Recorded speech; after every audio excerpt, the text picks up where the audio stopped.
That was a skill that I had, that my coach would say, all right, so to qualify for this team or to win this or to be whatever number in the lineup, you have to swim this time down to the millisecond. And I just knew what that felt like. And wow, I don't know any other, I mean, I'm sure there's other athletes that can do that, but I know what things feel like before I've done them. And I'm sure that's my intuition that was at play, but I just didn't know it when I was an athlete. Wild Rose! Wild Rose! welcome to the Wild Rose, this amazing episode with the fabulous Elle Steele. Yes! We're so excited to have you. Excited to be here. You guys listening in, Elle Steele, fabulous woman, is a ex-Paralympian, a speaker, a business success coach, an intuitive healer, a community builder, the Phoenix healer of humans. Oh, like, wow, impressive. Far out woman. Thank you. Yeah, it's a busy life. There's been many a thing that's happened until this moment and more to come, I guess. Yeah, totally. Okay, so I'm a little bit awestruck. Actually, before we begin, we do have an awkward question to set off the tone of our podcast that we ask every week, and we all answer it. And Paula's got a beauty for us today. What is it, Paula? We're going super awkward today, Elle, FYI. So, if you would like Shona and I to answer first and you think about it for a second, that's totally okay. But the question that I would love to know the answer of today is, what is the most embarrassing / awkward / cringy thing that you do that you don't tell anybody about? That's like just a thing that you do and you're like, oh, if anybody knew that I did this, how embarrassing. Oh my God. I don't even know if I have an answer, because I'm pretty I'm pretty wild, I guess, anyway. But probably one of the things that a lot of people don't know about me is that I'm obsessed with like Lebanese techno and Turkish techno music. And oh, that's cool. And the music that I would listen to, I love that. Creating things is it's not like relaxing. I would be listening to really heavy techno and dubstep quite loudly as I work, and so it doesn't kind of come across when you look at, like, you know, crystal paintings behind me and the work that I do. that is something about me that's pretty major. or I mean, I love a good old metal band as well from the 90s. So go you. That's embarrassing to me, though. Oh, I love that. That's amazing. What metal bands do you love? Well, I mean, the one that I just generally listen to over and over is System of a Down. Like, they're and they're from my teenage years, and there's such nostalgia, but also I used to listen to a lot of it while I was, you know, in the marshalling area before races and stuff like that when I was competing. Yeah. So a lot of it was part of, and, you know, like old school Manson, Korn. Yeah. Oh wow! I saw Korn. I saw Korn too. Did you? Yeah, cool. I loved Korn. I don't think I ever saw them live though. Hectic. Actually, I saw Marilyn as well. So I'm not a fan. Saw Marilyn as well. I saw it was a big day out. It would be nearly probably 23 years ago. But they were on the same gig. Yeah. So it was Korn, Manson, Hole, and the Chemical Brothers. Yes, I was there. Amazing. Okay, Shona. Yeah. What's yours? Your cringy thing that you do? Mate. All right, I'm going to be very raw and honest here. So my cringy thing that I do is I do my TED Talks in the shower. Totally. So it's like I have the best of it. I have the best speeches in my head. Like I have an audience in my mind, and it's very animated. So I'm in the shower, like, you know, walking up and down, not obviously like pretending to walk up and down, but my hands are moving and I'm like, I'm on point. Like everything I say is gold. It's like the best TED talk ever. And you know what? If I had to repeat that, it wouldn't even work. Would not happen. But that's my cringy thing. It's where I practice being good at speaking. There's something about the water. Yeah. Absolutely. We've got it now. All right, we had internet issues. We are back. We are back. All right. Where are we Take up to? two. We need to hear Paula's embarrassing. Yes, we do. Oh, yeah. Okay, so I have some embarrassing things that I do. Number one, I have two. I'll share two.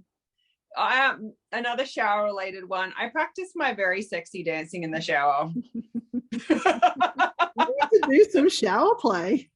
Well, I try to anyway, but like that's where I'm like, I try and get my groove back in the shower. And then the other thing that I do.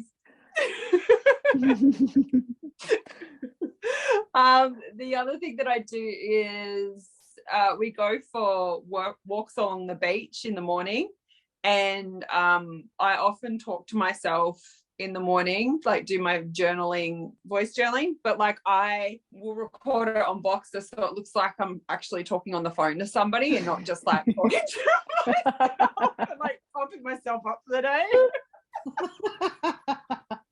Oh, it is funny how we do not judge people, but we do like do the second take look when we think people are talking to themselves. Isn't it funny how we do that? But all of us do it. All of us. We do. It's totally a normal thing. It is. But then we're like, they're a crazy person. They're talking to themselves. I had that happen. An important meeting on Monday where I didn't realize I was muted on I wasn't muted on the Zoom, and it was really cutting in and out, and I said, is that me? And then I looked down at the computer and I was like, oh my God, I've been opening and closing the door, like just listening to it, transferring out of my chair onto the couch, like definite like heavy breathing noises. And welcome to Elle Steele. Heavy breather. It's hard work transferring. Oh, that's funny. That's gorgeous. So good. Oh, so tell us about you. I'm a little bit awestruck. I'm a little bit, oh my God, we got this like amazing woman, like Paralympian that swam for like, how many years did you do this stuff for? I was on and off the Aussie team for 13 years, and 13 years. represented Australia 5 times in that time. Did you really? Far out? Yeah, so won Paralympics and lots of other different kind of international meets. I tried out for the Worlds when I was 14, but they changed my classification the week of the trials. So instead of so we're all classified into different categories depending on what our impairments are. And I was very high up in my old classification as a 14-year-old, you know, it's like swimming kind of top 5, top 3 in the world. And then when they changed me to a new classification, I dropped down to the 20th in the world. So I then had to build my way back up. But yeah, so 13 years. I made my first national team when I was 11, and that was my first kind of opportunity to swim nationally. And at that competition, I won 5 gold, 3 silver, 2 bronze, the female swimmer of the meet, and I ranked myself in the top 15, 20 in the world for the 50 and the 100 freestyle. So that was kind of this amazing experience of realizing that if I put my mind to something, I could do it, because I'd always had this real feeling of not fitting in. I didn't know anyone else with a disability, so it was this amazing moment of seeing all these other people and kids that were doing things and being able to learn from them as well. And it was huge for my confidence and who I have become. Yeah. So can you please fill us in, for anyone that's not watching but that are listening to the podcast? So your disability is? It's called arthrogryposis multiplex congenita. Repeat that, Sean. Yeah. Abracadabra. By the time this podcast is over. Essentially it means that I have these joints called contractual joints in my hips, my knees, and my ankles. And that means that my ball sockets don't fit properly together. So I've got little knobbly bits on my joints, or they haven't grown properly. But over the last 10 years or 12 years, actually, I've had my right ankle triple fusion in my right ankle. So I have 3 screws holding it together, and then both my knees replaced. So I've learned how to walk again quite a few times in that time, because every time you have a major surgery, your gait will change and your back and everything. So then you stand up again, you have to learn how to walk. But I also have a hand abnormality, which is, so in the womb, I made a fist and a piece of skin wrapped around the hand like a piece of elastic band and held it there for a period of time. And then a couple of weeks after I was born, and they cut the skin off and opened it up. And because these fingers had been covered, they didn't grow. But I don't know if you can see, I've got a smiley face. Oh, that is the cutest. So the paras were like, "Can I have your autograph?" I was like, "Yeah." It's an Elle Steele. Cool. That's my stamp. And I have club feet as well. So, or talapies, which means when you're born, your feet are facing inwards. So I've had 35 surgeries, but the most kind of major surgeries I had as a kid were to release or tighten ligaments, because my left leg when I was born looked like a question mark, and then we had splinting and everything that mum and dad had to tighten and loosen and everything each night before I went to bed to move my bones into a straight position. So I used to be able to walk like it would have looked different. But I had a wheelchair. I've had a wheelchair since I was 7, but I could walk quite long distances. But now I'm pretty much permanently in my chair. I can maybe walk about 30 meters with help. Yeah. There you go. And 35 surgeries. Like, are you constantly in pain? Yes. Yeah, it was funny. Actually, I ran out of Panadol before, and Mum, just before we started this, she came through the back door and dropped me some Panadol, because I've woken up with it. Sometimes because nothing sits in the right spot.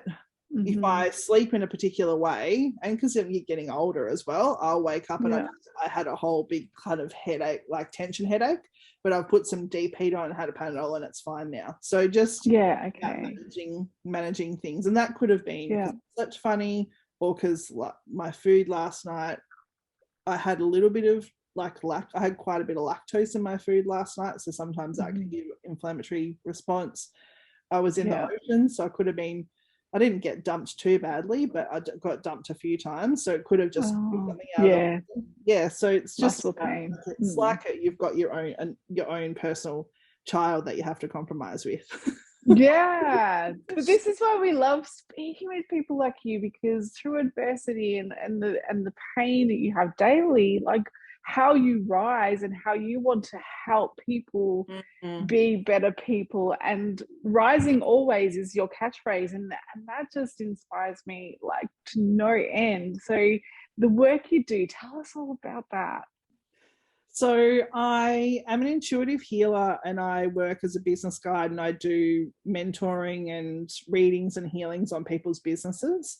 I first had my first spiritual intuitive experience happened when I was 7, and Archangel Michael came to have a conversation with me and said that we would work together. And I remember at that stage I could climb up onto a top bunk, and he held my hand, and he had this huge hand. And I told my family that had happened the next day, and they were like, that can't happen. So I just never really thought about it again. I've always had imaginary friends and stuff anyway. But when I was coming to the end of my swimming career, I had terrible shoulder pain, and I went to all these Western medicine doctors, and they told me that it was in my head.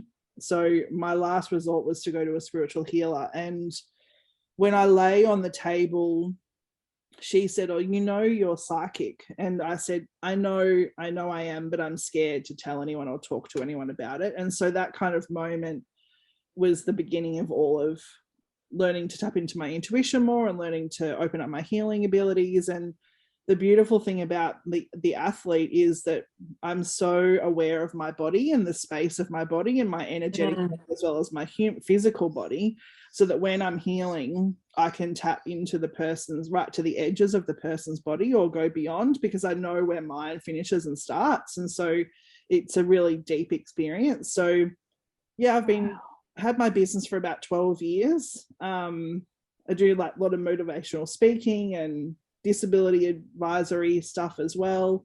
But my kind of, my real passion is healing people, showing them that if they allow themselves to sit back and be held by a healer or even themselves, that they can get to know their shadow side and get to know the pain points, and we can move through them. They don't have to always live like that or live like there's hopelessness or adversity. There will be moments of uncomfortableness in your life, but if you have the tools to understand them or to move through them, it doesn't have to be like an all-encompassing thing. So I mean, I'm very, very blessed that I have a disability as well, because I believe it's taught me how to be a different type of healer. From early on, having had so many surgeries and being able to like be an athlete and represent Australia from such a young age, like that, I was thinking about, I'm like, how does somebody go from being a Paralympic to being like a healer and a psychic? And I'm like, it actually, to me, it makes perfect sense, because somebody who was so young and being able to compete at such a high level, like, of course there is spiritual growth going on at the same time. Like, I'm like, you would be very in tune with your body, with your own healing and your own growth and resiliency and determination and drive and all of those things. It just, I got goosebumps thinking about it. And it's an incredible skill to be able to stand behind the blocks and make a decision about what time you're going to swim, and to feel that in your body. And that was a skill that I had, that my coach would say, all right, so to qualify for this team or to win this or to be whatever number in the lineup, you have to swim this time down to the millisecond. And I just knew what that felt like. And wow, I don't know any other, I mean, I'm sure there's other athletes that can do that, but I know what things feel like before I've done them. And I'm sure that's my intuition that was at play, but I just didn't know it when I was an athlete. Yeah. That's incredible. I just got full body goosebumps then. Same. That's incredible. Same. Yeah. I couldn't swim those times now.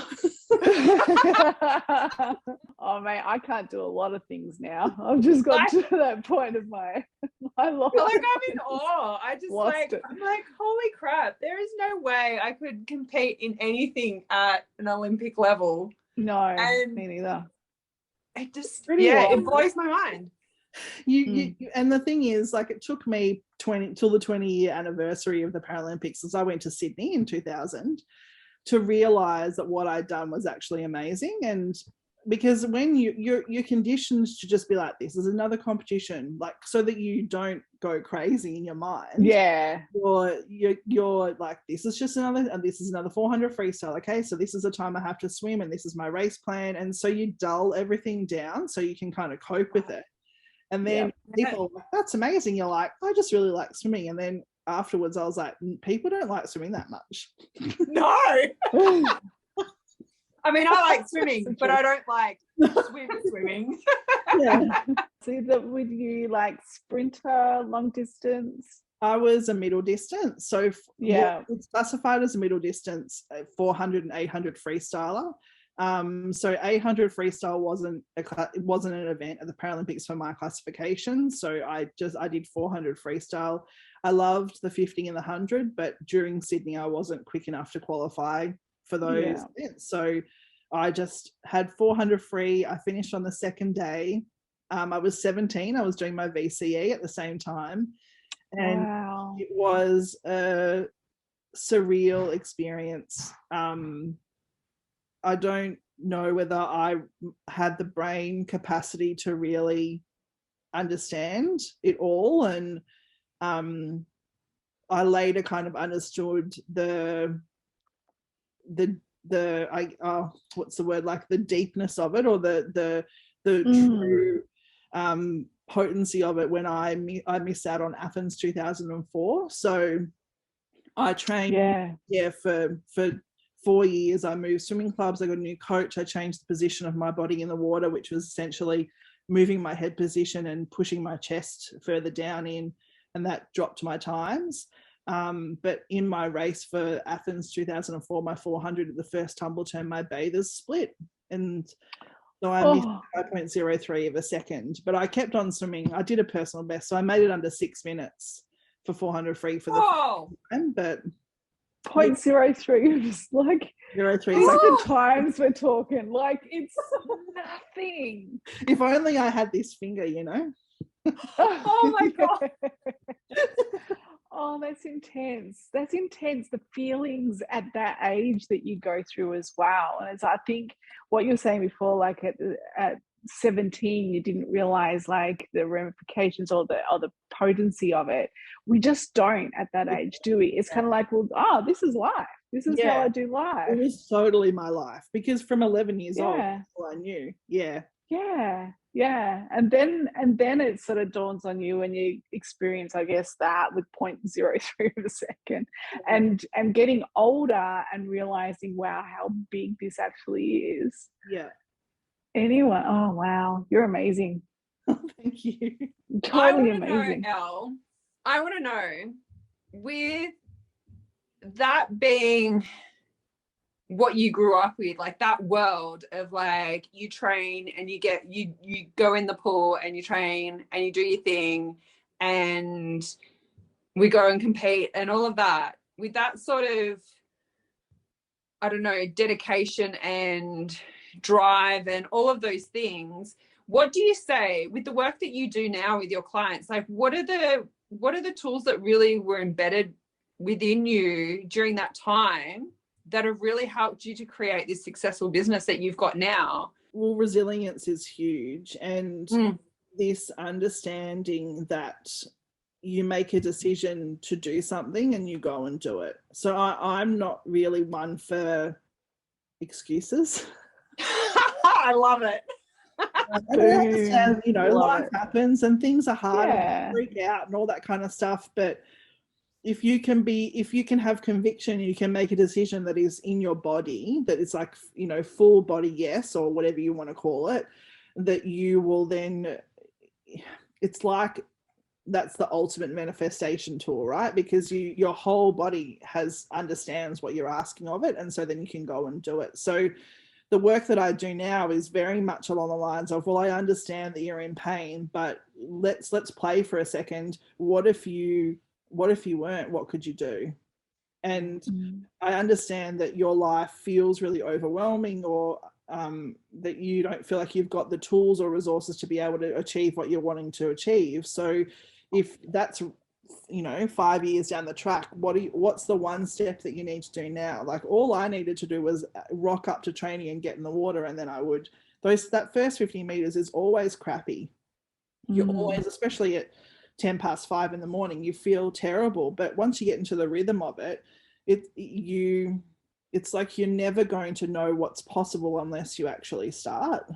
And that I never gave myself the option to not start. And so many of my clients, we have to delve into we've got stuff that's going on. We've got past life trauma that might be going on, that might be clouding things, but that can all be cleared while we're actually taking steps towards what we want to.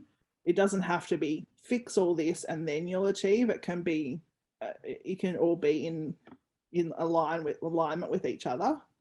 Yeah, I love that. I love that it doesn't have to be or this or that. It can be and, you know, we do it at the same time.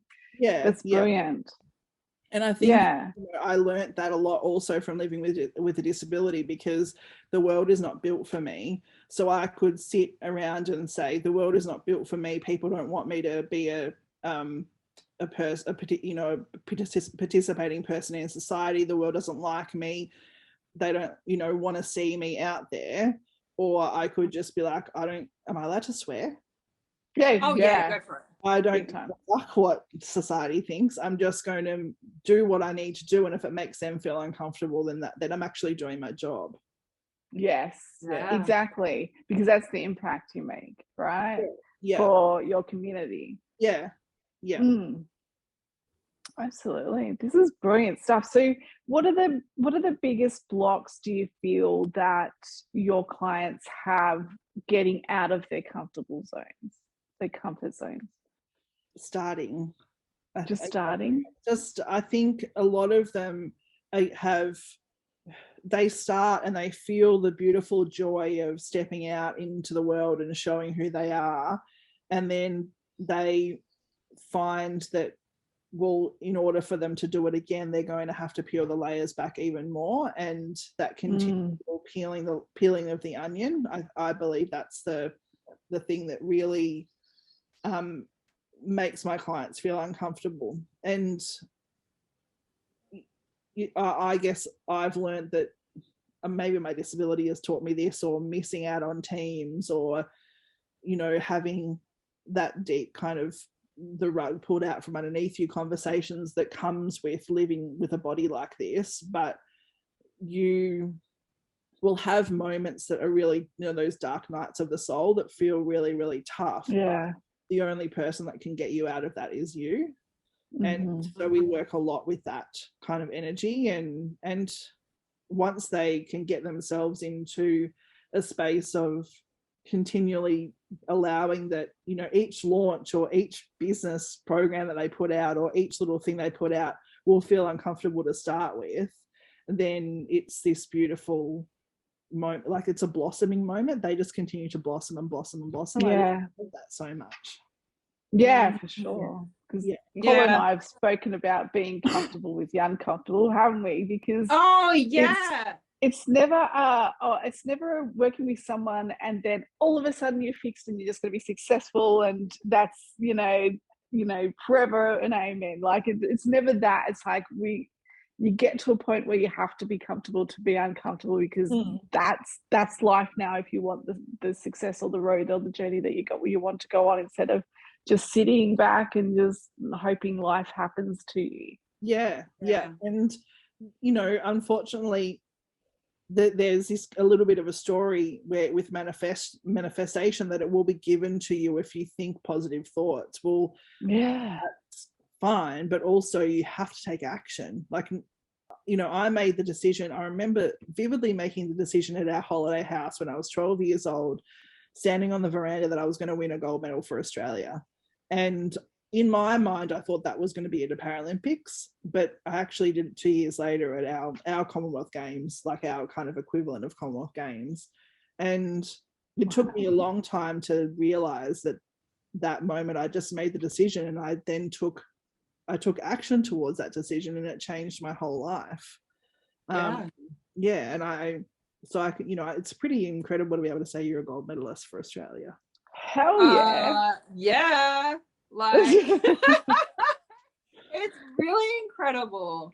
And I loved what you said about the dark night of the soul and you being the only one who can bring you through that, because I feel like there is, and I mean, I'm guilty of this too, like looking for somebody to help save me, because I'm like, it doesn't feel good, it doesn't feel, I don't know what to do. I'm kind of like, can't help me. Like, who do I hire? What do I do to like get me out of this? But it's a real journey for yourself, because if you do try and take the shortcut because it's too uncomfortable and be like, oh, this person's going to save me, and like, it might feel better for a while, but you haven't done the work. It's going to come up again. It's still there. Totally. And it's like when people have come to me, and they don't really anymore, I'm sure energetically I've shifted through this kind of bout of people that would come to me and lie on the table and say, heal me, Elle. And I'm like, place my hands. Snap, fix. What do they say? Oh no, that's from The Exorcist, where it goes, "The power of Christ compels you." That's an exorcism. Oh, no, that's not really my vibe, but yeah. Not how Elle does it. So tell us about your work. I'm so interested to dive into that and the work that you're doing now with your clients. Like, what are the type of sessions that you're doing with people? So I've got, I say we because I'm always working with Source. So that is just kind of a normal thing. And people are like, does she have a team? And I'm like, yes, I do, but they're in. You can't see them. Behind the scenes. Exactly. Yeah, they're floating around me. So I love working with business launches. It's kind of like preparing for a race. And so when we used to race, we would taper down 3 weeks before a race. So your taper would be specifically created so that you would race a particular time. So you'd overload during a period of time where you do like all the work, and then that 3 weeks or 3 to 4 weeks before you'd race, you would do lots of sprinting and that kind of stuff. So I didn't realize that I did that until maybe 2 years ago, but I do that actually in my business. So I teach a lot of people how to do that tapering towards their race or the launch towards their launching a program out into the world. And within all of that, we have all the different strategies and the marketing and all that kind of stuff. So I've got a business and marketing background, funnily enough, in sport.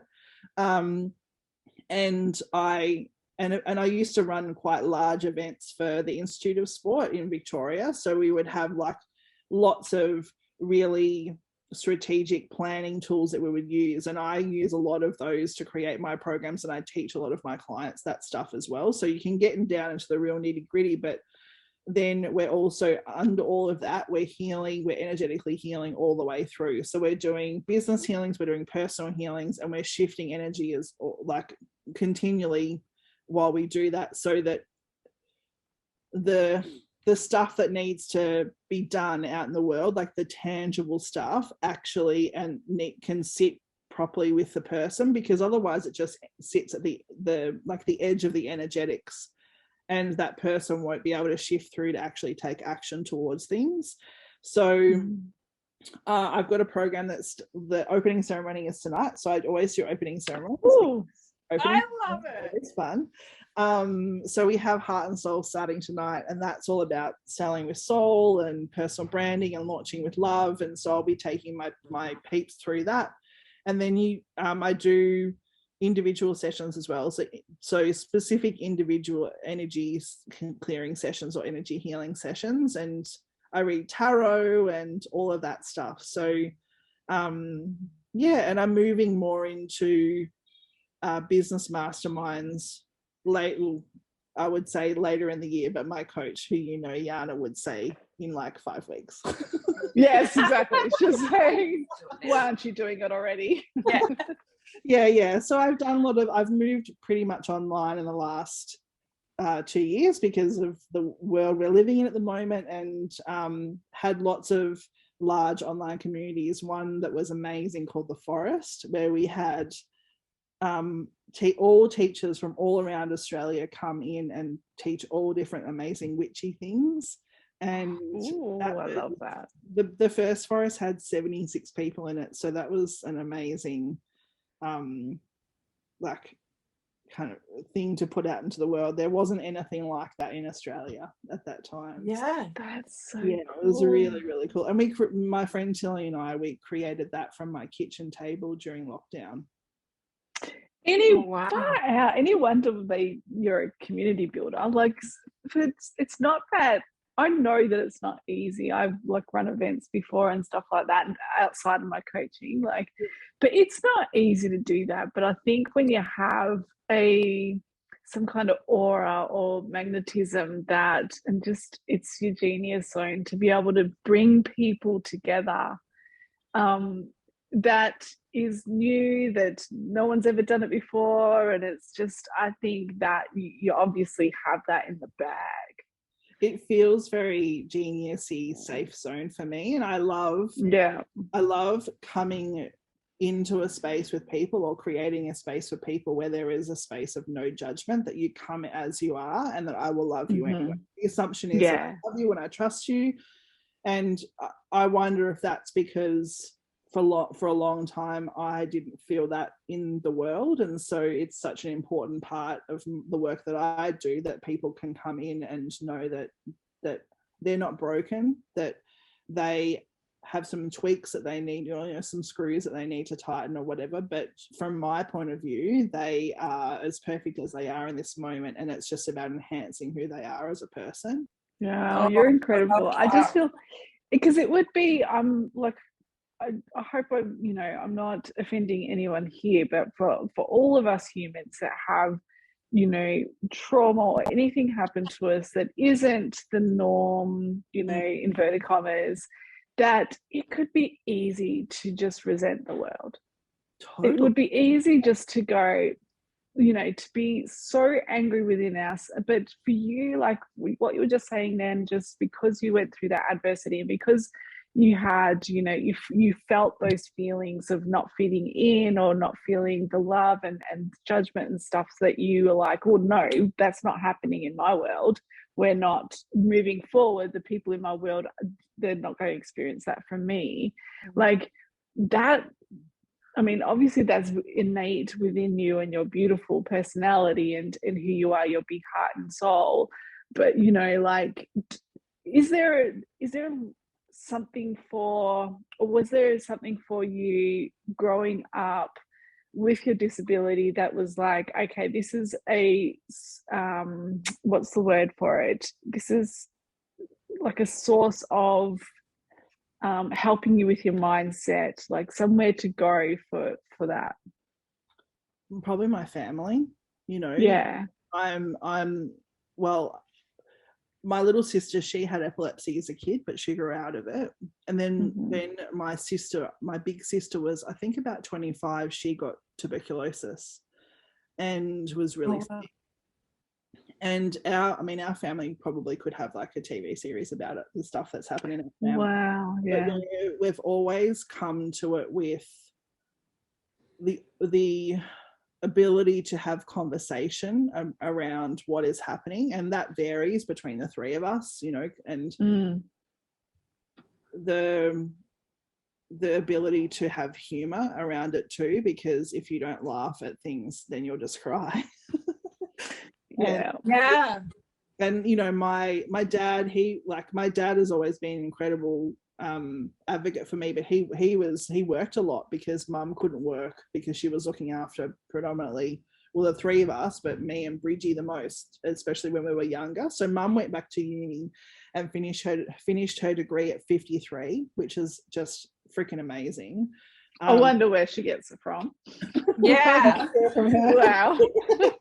Yeah, but the hours that I have spent with my mother at the hospital, at appointments, and then on pool deck, if I am even a little bit like her, then I am a happy human. It's what a woman. The joy that that she made me feel from the terrible moments, I'll never ever forget that. Like when you go in for surgery, if you haven't had surgery before, they give you the menu, and so you have to, I would always be last on the list because they would never know how long the surgery was going to take, so my always put me last. And so we'd be waiting in the hospital for hours, and they give you a sedative to make you relaxed, and that before you go and have your anesthetic for most of the time. And we go and talk about the different post-operation pain relief that I'll be having. So I've had lots of things like spinal blocks or leg blocks or arm blocks, so that I can't move parts of my body, like post-surgery. And mum would always be making like a song and a dance about what meal I was going to pick the next day, even though for the most part I probably couldn't eat it because I would feel sick from the surgery, but we would make it a game. And for her to have that resilience, I just think is like amazing. What a beautiful gift. Yeah. Like that's beautiful. And I love what you said about, the ability to laugh, because I think Yeah. that is something that, you know, as a whole, like, we get to laugh more. Not everything has to be so sad and so serious all of the time. And I mean, yes, things are sad and serious and painful and all of these things, but we can laugh at the same time. We can have moments of joy. And that actually scientifically improves your recovery and your state of well-being, and it helps you through these difficult times as well. So I absolutely love that you shared that, because what a gift your mum is. I know. She dropped Panadol right before this. I don't know, she's probably cooking me dinner later. Who knows? Oh, what wow. a legend. My family is an amazing unit of people. And, you know, I mean, like when I had my ankle surgery, that was 12 weeks in fiberglass. And I couldn't use the shower at mum and dad's house. So I had to move home and be looked after. And so mum would have to hose me down on the commode in the middle of the bathroom. Now, there are definite moments where I was sobbing and it was not okay for me. But for the most part, it was mum with the shower hose, like cackling and laughing about like what we were experiencing. Because it's ridiculous. Ridiculous. And, you know, like you're a 28-year-old woman and there is no, like, you know, I've often said there's not a lot of dignity in disability. Like we don't get to hide as many things because of just, you know, we need extra help. And so to have your family to be able to laugh to you about things. And I mean, last year, I've had a really bad fall. I dislocated my kneecap. And as my best friend lifted me up off the ground and put me in my wheelchair, she said, it took me all of my strength to not put a toothbrush down your crack. So that's kind of the people I'm hanging out with. Oh, that's the best. That's the best. And that's the shit that like only best friends can get away with. Like, exactly. like seriously, right now? Yeah, she's crazy. Oh, that's the best. Oh, souls choose us. Souls choose us. And I think that, you know, like I've always said that our children choose us before we're born as parents, and obviously you did. Yes. You know, for your mum, and you know, and then the best friends like that, and the people you had, like, you know, souls were, you know, I love that. That's amazing, and you know, that's probably half of why you are how you are. But there's obviously something about you, Elle, that's just. You are a gift to the world. Oh, thank you. Thank you so much. Absolutely. So what's next? What's next? Just build more. Building higher. You know, I want people to realize that they can heal their pain and that they don't have to feel how they're feeling, and that they just need to work out the way that works best for them, whether it's like through humor or whether it's through taking really dedicated, headstrong steps towards what they're wanting to do in their life. And I will just continue to build. I have 22,500 words of a book written that I would love to finish this year. So I mean, it's new moon, so I can put that out into the universe. Heck yeah. Oh my gosh. Can we have you back on when you're wanting your book, please? Yeah. Oh, I cannot wait to read it. I can definitely come back on. Yeah, so I just want, you know, there's not a lot of people with bodies like mine that are in the work that I do, and I want to change that as well. I want people with disabilities to see that they can do whatever they want to do in the world, whether it's healing people or, you know, skydiving or whatever. Not that I've ever skydived. I think my daughters would die if I ever did that. I just want people to be able to see that they can, if they make a choice, if they decide something, then they just have to follow on from that decision. Yeah. Fuck yes. Yeah. And if anyone's gonna motivate and inspire someone, and people, it's gonna be you. Wow, what a legend. Thank you. Thanks so much for chatting with me. That's You're all right. so welcome. Thank you for Blast. being on. So what have you got coming out at the moment? Do you have any programs or anything running at the moment? Yeah, I launched Or coming up? just last night the Alchemy of Abundance, which is a 3-day workshop looking at different areas in your life where you can learn about the different ways to be more abundant. So it's not predominantly, it's not a money course, it's about abundance in every area. So we look at ground, cool. like getting really grounded, looking at all the possibilities and opportunities available to us, because there are so many, and so often people decide that they don't have opportunities around them because they can't see or they don't understand what the message from the universe is. And then the third workshop is about give and you shall receive. And I truly believe that when we give of ourselves, so much more abundance comes in. So that, and then my mastermind, the Constellation Collective, which is open and onboarding, because the energy is there and available. So yeah, that's a 3 or 6 month venture with me, working through healing all the stuff and just being an amazing business babe. Oh my God. Woo! And getting Love L butt kicks every day. Like, do it. Let's go. Yeah. It's race time. It's race time. Yeah, get on the blocks. Get on the box. Now jump in. Go. Yeah.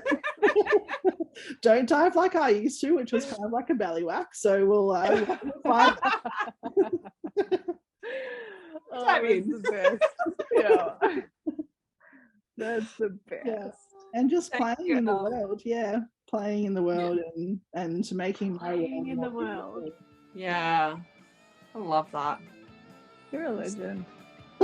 We'll put everything in the show notes. I'm just like fangirling over here. Just playing with my hair. Oh my God. I know. I'm like, ah. Wow, Rose! Wow, Rose!